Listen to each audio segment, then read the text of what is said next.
सम्पूर्ण मिडियामा आज एकजना अभियन्ता जसले धेरै वर्ष समाजमा एकदम राम्रा सेवाहरू दुखी पीडितलाई सेवा गर्दै आउनु भएको छ। आज उहाँको साथमा हामी केही कन्ट्रोभर्सीका कुराहरू, केही गसिपहरू, केही विवादहरू लिएर आज उहाँको माझमा छौँ। हामी धेरै भूमिका नबाजिकन यो विवादको बारेमा, जस्तै कल एन्ड समीक्षाको बारेमा धेरै विवादहरू चलिरहेको छ। धेरै मान्छेहरूले आफ्ना अभिव्यक्ति प्लस आफ्ना फिडब्याकहरू दिँदै जानु भएको छ र आज उहाँले पनि यो बारेमा केही बोलिदिनुहुन्छ अथवा उहाँ पनि एउटा सामाजिक सञ्जालमा चलिएको एउटा अभियन्ता हो र उहाँले के बोल्नुहुन्छ भनेर हामी उहाँको माझमा छौँ। धेरै भूमिका नबाजिकन, धेरै नबोलिकन उहाँलाई स्वागत छ। सबैजनालाई नमस्कार। सम्पूर्ण मिडियाहरूलाई यहाँसम्म आइदिनु भयो, धन्यवाद दिन चाहन्छु। के छ आजभोलि हजुरको हालखबर? अब हजुर सामाजिक सञ्जालमा सधैँभरि त्यसरी बोलिराख्नुहुन्छ, धेरै कन्ट्रोभर्सीमा पनि पोजिटिभ भोइसले बोलिराख्नुहुन्छ र सामाजिक सञ्जालमा पल्सा एन्ड समीक्षा अधिकारीको त्यो काण्ड पनि चर्किरहेको छ। धेरै मिडियाहरूमा धेरै कुराहरू, धेरै गसिपहरू, धेरै चर्चाहरू, क्या चर्चाहरू गरेर यसको बारेमा एक्ज्याक्ट तपाईँ के भन्नु चाहनुहुन्छ? यसको बारेमा उहाँहरू आफैले पनि विचारहरू लेखेर लाइभमा आएर चाहिँ होइन, हामी दुईजनाको सम्बन्ध यो होइन, हामी चाहिँ एकदमै राम्रो छु होइन, एउटा साथीको हिसाब, एउटा ब्रदरको हिसाबमा हामी चाहिँ एकदम राइट छु भनेर उहाँले आफ्नो हिसाबले उहाँले भनिसक्नु भइसक्यो। यो कुरालाई लिएर चाहिँ हामी ठुलो इस्यु नलिउँ। यो कुरालाई चाहिँ अब कसैले पल्सालाई छसाउन चाहेर, पल्सालाई चाहिँ नराम्रो बनाउन खोजेर अब फिल्म स्टारमा पल्सा चाहिँ भने अगाडि बढेको युवा हुनुहुन्छ, अहिले कलाकार, अहिले चर्चित कलाकार भनेर उहाँलाई चिनिन पनि हुनुहुन्छ। त्यस कारणले गर्दा उहाँलाई खुट्टा तान्ने मान्छे आएको। त्यसपछि यो कुरालाई चाहिँ हामीले यहीसम्म निकालिसक्यौँ। यो कुरालाई चाहिँ हामीले समीक्षा मुखबाट पनि मैले सुन्यौँ र हाम्रो पल्साबाट पनि मैले सुन्यौँ। यो कुरा के हुँदा हो भन्दाखेरि चाहिँ यो हामीलाई एउटा आरोप हो, एउटा हामीलाई बदनाम हो, त्यही भन्ने कुराहरू सुन्यौँ। एक्ज्याक्टली तपाईँ भन्न सक्नुहुन्छ कि समीक्षा एन्ड पलको त्यो रियालिटी होइन? तपाईँ धेरै सामाजिक सञ्जालमा पनि बोलिराख्नु भएको छ र हिजो अस्ति हाम्रो पत्रकार कुशलभलाई कुकुरले प्रहार गर्यो होइन, त्यो पनि सामाजिक सञ्जालमा आइरहेको छ र त्यसको बारेमा पनि धेरै चर्चा भइरहेको छ। किनकि अब एउटा पत्रकार जस्तो मान्छेले हेपिनु, मारिनु, काटिनु त्यो एउटा कुरा पनि राम्रो कुरा पनि होइन। किनकि एउटा त्यत्रो मान्छे जस्तै त्यही जोय किसन बस्नेतको पनि छोडिहालौँ, हस्पिटलमा पनि भएको काण्ड पनि होइन भनेपछि उनीहरू त्यस्तो सिनियर मान्छेलाई त त्यत्रो अवहेलना भइरहेछ, त्यत्रो हेटसेट भइरहेछ भनेपछि अनि सामाजिक सञ्जालमा त्यस्तो कुरा पनि आइरहेको छ र गरिब जनताहरूलाई के भन्दा बोलेको यस्तो यो सत्यले चलाएको देश हो सर। यो चाहिँ यो देशमा चाहिँ जो राम्रो गर्छु, जो अगाडि बढ्छु भनेको व्यक्तिहरूलाई चाहिँ यहाँ खुट्टा तानिने धेरै हुन्छ। किनकि यो देश भनेको सत्यले चलाएको देश हो। यो देशलाई चाहिँ हामीले चाहिँ अब कसरी हुन्छ हो, तपाईँले भर्खरै भन्नुभयो चाहिँ कृष्ण बस्नेत जुन अहिले कृष्णजीहरू धेरैजनालाई यस्तो यस्तो व्यवहार भइरहेछ भन्ने कुराहरू भन्दा एकदमै यो व्यवहार एकदमै गलत भइरहेको छ। त्यस कारणले गर्दाखेरि हामी जस्तो हामीलाई दुनियाँले चिन्छ ल, मैले आफूलाई पब्लिक फिगर भन्न त खोजेको होइन। जस्तो जय कृष्ण बस्नेत, जस्तो पत्रकार जुन पुष्पक केसी सर हुनुहुन्छ, उहाँहरूलाई धेरैजनाले चिन्नुहुन्छ नि त। चिन्ने जस्तो व्यक्तिलाई त त्यस्तो व्यवहार गरिन्छ भने त त्यो सडकमा हिँड्ने एउटा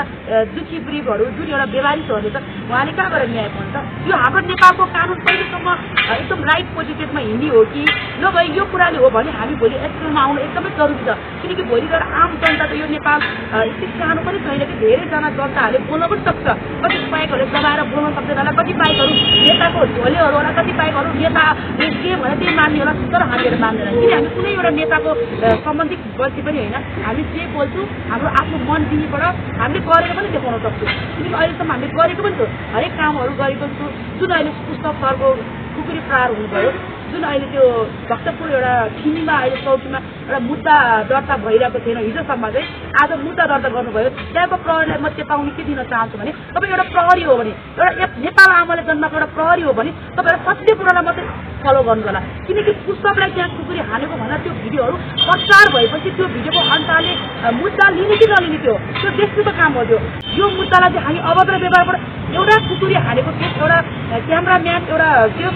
चिनेको पत्रकार पुस्तक केसीलाई त्यसरी खुकुरी हान्दाखेरि चाहिँ प्रहरीले यो अभद्र व्यवहार लिने, यो अभद्र व्यवहार होइन नि त। यो अभद्र व्यवहार मानिँदैन। यो केस अहिले दर्ता भइसक्यो। अब कानुनको प्रोसेसमा के हुन्छ त्यो हेर्दैनौँ हामी। यदि त्यो मान्छेलाई सजाय भएन, त्यो मान्छेलाई यदि कानुनी प्रोसेसमा लगेन भने हामी त्यो कुराको पनि हामी त्यसको पनि जानकारी दिन्छौँ। तपाईँलाई के लाग्छ जस्तै कि नेपालमा प्रहरी भनेको एउटा सेवक हो, सेवा गर्ने जनताको सेवक नै हो नै र प्रहरीले पनि गलत कदम चाले जस्तो लागिरहेको छ? एकदम सिमीको हाम्रो देशको काम हुनुहुन्छ। मैले पनि उहाँलाई भेटेको थियो, मैले पनि उहाँलाई कल गरेको थियो। उहाँले चाहिँ के भन्नुभयो भने यो एउटा सामान्य केस लिन्छौँ, अभद्र व्यापारको एउटा मुद्दा हाल्यो, किनकि एउटा अभद्र व्यापार भन्न मिलेर किनकि त्यो भिडियोमा हामीले स्पष्ट फुटेज देखिरहेको छ लगभग 40-35 वर्षको उमेरको एउटा केटाले चाहिँ कुकुरी हानिरहेको छ पत्रकारमाथि किनकि पत्रकार भनेको यो देशको भित्र के भइरहेको छ यो हरेक काण्डहरू भयो हरेक कुरा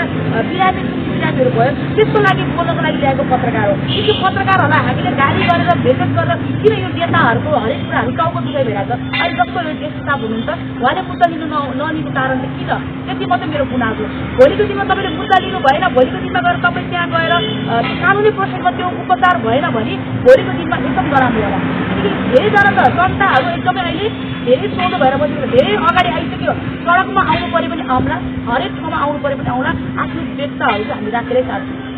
कानुन भनेको न्यायको मन्दिर हो र त्यहाँ पनि जनताले न्याय पाएन होइन तपाईँको भनेको मतलब र हाम्रो कानुन भनेको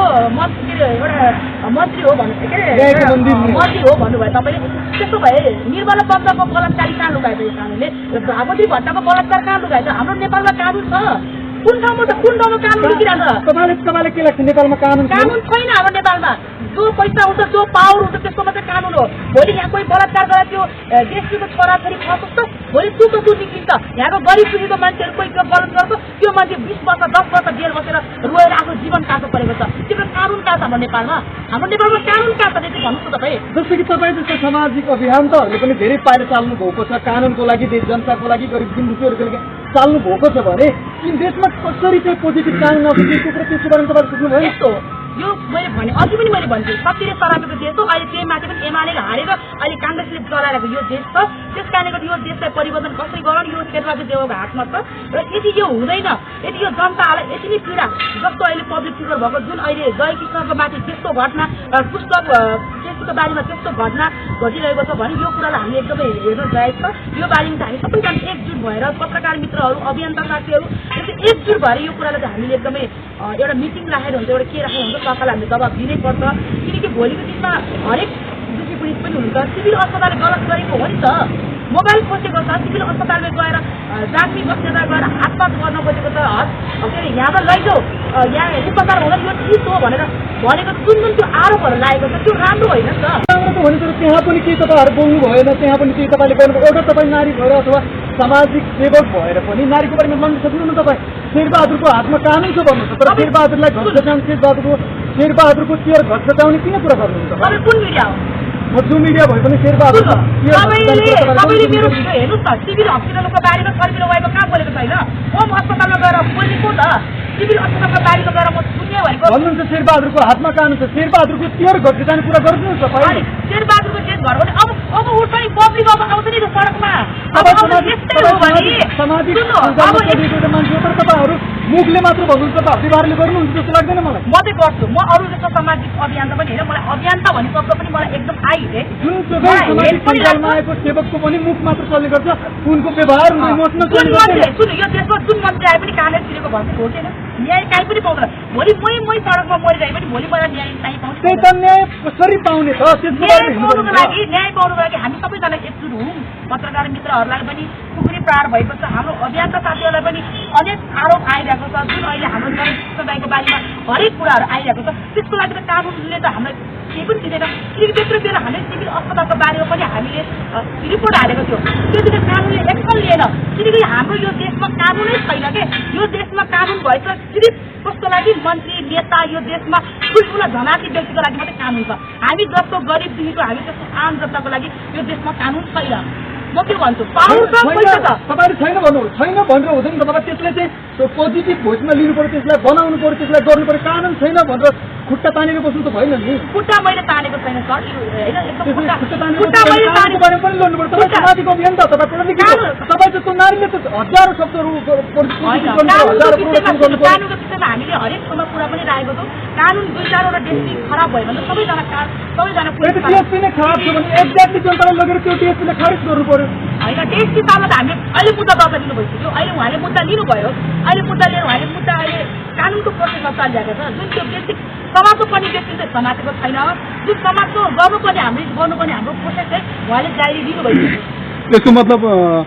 अब पत्रकार कुशलभ केसीले न्याय पाउने कस्तो सम्भावना तपाईँहरू के को लागि त तपाईँहरू पनि एउटा पत्रकार साथी होइन तपाईँहरूले न्याय दिनु परेन तपाईँहरू पनि जानु पर्यो त्यहाँ आवाज उठाउनु पर्यो भोलि गएर त्यो पुस्तकको त तपाईँहरूलाई पनि भोलि खुकुरी हान्छ भोलि तपाईँहरूलाई पनि प्रहार गर्नु सक्छ तपाईँको काम के हो पत्रकारको काम के हो त तपाईँहरू भोलि कसैको दुःख पऱ्यो त्यहाँ नजाने भिडियो खिच्न नजाने जानु पर्छ त्यो तपाईँ दर्ता बगेत तपाईँहरू सूचना विमर्शमा दर्ता गरेको मिडिया हो तपाईँहरू जहाँ पनि गएर भिडियो खिच्न पाउनुहुन्छ अधिकारको तपाईँहरूलाई कानुनले दिएको अधिकार हो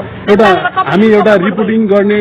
स्थलमा हामी चाहिँ रिपोर्टिङ गर्छौँ होइन जुन हजुरहरू एउटा सामाजिक अभियन्ताको नाताले होइन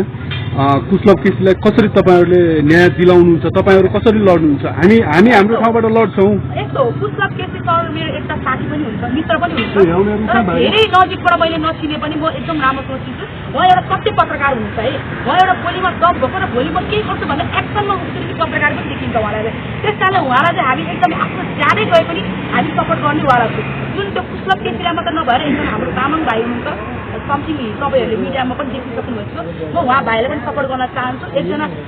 त्यहाँ धेरै विभिन्न हाम्रो सिन्धुपाल्चोकको दाजुभाइहरू धेरैजना आउनुभएको थियो धेरै क्राउड पनि थियो त्यहाँ चौकीमा म उहाँ सबैजनालाई चाहिँ म सबैलाई सपोर्ट गर्न चाहन्छु हामी लागि परौँ हामी पत्रकार मित्र हामी अभियन्ता जति पनि हुनुहुन्छ जति पनि यो देशको समाजलाई परिवर्तन गराउँछ यो समाजलाई राम्रो गराउँछ भन्ने व्यक्तिहरू कानुन कोर्सेट पनि जाउँ भोलि निर्मला पल्ल जस्तो बलात्कार जस्तो अब हरेक खुकुरी काण्ड हरेक यो मान्छे मारेर हिँड्ने यो कुनै पनि कानुन छैन भने त्यही अनुसारको कानुन गरौँ होइन त्यही अनुसारले कानुन चलाउनु तपाईँहरू नत्र भए हामीले जस्तो जनताहरूको कुरा सुन्नु आवश्यकता काम त्यही भन्न चाहन्छु अनि जस्तो कि तपाईँले धेरैको बारेमा बोल्नुभयो धेरैलाई सपोर्ट पनि गर्नुभयो आजसम्म धेरैलाई सपोर्ट गर्नुभयो बोलिराख्नु पनि भएको मलाई लाग्छ कि सामाजिक अभियन्ता भन्ने मान्छेहरू जस्तै कि क्यामेरा फ्रेममा मात्र बोलिरहेको छ बाहिर त्यो व्यवहार देखिरहेको छैन किनकि मुखले भन्दा र कामले गर्दा अलग हुन्छ जस्तो लाग्छ त्यस्तो नभन्नु यो क्यामेरा देखेर मात्रै म बोलेको होइन म क्यामेराभित्र पनि मैले धेरै काम गरेको छु होइन जुन यो क्यामेराहरू जति पनि हुनुहुन्छ अहिले हामीले देशमा धेरै कामहरू पनि गरिरहेको छौँ धेरैजना सामाजिक अभियन्ताले एमसिसीको खारिज गर्नुपर्छ पनि भन्यो धेरैजना सामाजिक अभियन्ताहरूले एमसिसीको लागि कति भित्रभित्र रकम पनि लिएको हामीले सुन्यो तर म त्यो सामाजिक अभियन्ता मलाई सामाजिक अभियन्ता भनेर शब्द मलाई मन पर्दैन मलाई यो शब्द भनेको मेरो लागि आई हेट एकदमै किन सामाजिक अभियन्ता भनेको यो नेपालमा जति पनि हुनुहुन्छ धेरैजना यिनीहरू भनेको भाइरस व्यक्ति यिनीहरू आफ्नो संस्था बिगाउन सकेन भने आफ्नो तपाईँ सामाजिक सञ्जालमा उनीहरूलाई सामाजिक सेवकहरूलाई एउटा भाइरस बनिरहेको तपाईँ चाहिँ के हो तपाईँलाई सामाजिक सेवा अभियन्ता भनेर सुन्ने कि तपाईँलाई एक्टर भनेको सुन्ने तपाईँलाई कलाकार भनेर म कलाकार पनि होइन म आफू तपाईँलाई हामीले के मैले सकेको ठाउँमा म आफू सहयोग गर्ने हो म कुनै सामाजिक अभियन्ता हो भन्दैमा अरूको पैसा लिएर म बाँडेर हिँड्ने म त्यो सामाजिक अभियन्ता होइन म है अभियन्ताहरूलाई आइहेट्यो भन्दै हुन्छ भने जस्तै कि सामाजिक अभियन्ताहरूले के काम गरेन काम त गरेको म धेरैजना सामाजिक हुन्छ हिम थापा चाहिँ अहिले अमेरिकाबाट आउनुभएको छ उहाँले आफ्नो ज्यानको बाजी राखेर पनि उहाँले आफ्नो आमाको लागि भनेर उहाँ नेपाल 18 वर्षपछि नेपाल धाउनु भएको छ नेपालमा आएर पनि कोही 500,000 पहिला 10,000 पहिला 15,000 उहाँले पैसा पनि बाँड्नु भएको छ त्यस कारणले गर्दा म के भन्छु भने सामाजिक अभियन्ता भनेको हिम थापा ईशा गुरुङ जस्तोहरू धेरैजना हुन्छ हाम्रो विदेशमा भएको दाजुभाइहरू धेरैजना हुन्छ हाम्रो नेपालको अभियन्ता के गर्छ भने 50,000 पठायो भने 25,000 सामाजिक काममा गर्छ 25,000 आफ्नो खर्ची पाल्छ त्यस कारणले गर्दा म सामाजिक अभियन्ता मलाई रुचाउँदिनँ किनकि अभियान जसले दुःख गर्छ जसले समाज दुःख गर्छ त्यसलाई सामाजिक अभियान मलाई पनि सामाजिक अभियन्ता भन्नु पर्दैन किनकि म पनि आफ्नो समय एकदम दायी छु म भोलिको दिनमा गएर मैले आफूले सक्यो भने म सबैलाई सहयोग गर्ने म अहिले पनि गरेको छु अहिले पनि म बच्चाहरू पालेर बसिरहेको व्यक्ति हो त्यस कारणले गर्दा मलाई सामाजिक अभियन्ता चाहिँ मलाई मन पर्दैन ओके पनि तपाईँले हामीलाई यस्तो व्यस्तता दिनुभयो तपाईँले आफ्नो समय दिनुभयो मलाई त्यसका लागि धन्यवाद तपाईँले एउटा कुरा के जोड्नुभयो भने एमसिसीको बारेमा एमसिसी नेपालमा आयो भने इफेक्ट चाहिँ के हुन्छ एमसिसी नेपालमा आउँछ जस्तो लाग्छ तपाईँलाई मलाई लाग्छ लाग्दैन तपाईँले गरेको क्वेसन हो तपाईँ एउटा सामाजिक अभियन्ता भएर एमसिसी नेपालमा आयो भने के प्रोफिट हुन्छ के लस हुन्छ तपाईँलाई थाहा छ हाम्रो नेपालको लागि एकदम घाटिक चिज हो एमसिसी भनेको यस्तै हो किनकि हाम्रो जनताहरू जुन पनि हुनुहुन्छ नेपालमा भएको दाजुभाइ दिदीबहिनीहरू जुन अहिले हुनुहुन्छ यहाँ जुन अहिले यसरी फ्री चरम तरिकाले हिँड्नु भइरहेको छ एमसिसी पास भयो भने यो सुविधाहरू हामीलाई आउँदैन यो सुविधाहरू हामीलाई एकदमै कटक हुन्छ अरूले देश चलाउने हाम्रो देश अरूले चलाउन हामी दिनु भएन नि त हाम्रो यो देश त हामी आफै चलाउने हो नि किन चलाउन दिने शेरबहादुर देवालले डलरमा के अरे हाम्रो देश बेच्छ भने हामी किन बेच्न दिने हामी आम युवाहरू आएर त्यहाँ झगडा गरौँ न माइती घर बनाउन तपाईँ मतलब सबै जोडिनु पर्थ्यो एमसिसी आउनै हुँदैन एमसिसीको विरोधमा हेर्नुहोस् एमसिसीको विरोधमा लाखौँ अभियन्ताहरू लाखौँ जनताहरू लागि पनि पर्नु भएको छ साथै मेरो विचारमा एमसिसी पास हुँदैन होला कतिपयको अभियन्ताहरूले भित्रभित्र त एमसिसी पास हुँदैन भनेर इसारा निक्ने भित्रभित्र पैसा खाएको भयो त्यो आई डोन्ट नो मलाई थाहा भयो त्यो कुरा चाहिँ अब एमसिसी सकेसम्म पास नहुँदा राम्रो मेरो लागि चाहिँ एकदम त्यही हो तपाईँले पक्कै पनि तपाईँले धेरै व्यस्त दिनुभयो तपाईँले धेरै